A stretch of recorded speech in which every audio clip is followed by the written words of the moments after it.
જય જિનેન્દ્ર. શિબિરના પહેલા દિવસથી લઈને ત્રીજા દિવસ સુધીની દરેક ક્ષણોને અમે આખું વર્ષ વાગોળી શકીએ તેવી મજા અને શિક્ષણ અમને શિબિરમાં આપવામાં આવે છે. પેલું કહેવાય ને, જ્ઞાન સાથે ગમ્મત, બસ તેવી જ રીતે અમને શિબિરમાં શીખવાડવામાં આવે છે.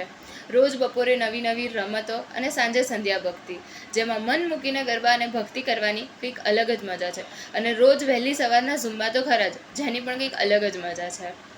અને આ બધાની સાથે સાથે ગુરુમાનું પ્રવચન. ગુરુમાનું પ્રવચન એ એવી વાણી છે જે સાંભળવામાં ક્યારેય કંટાળો ન આવે.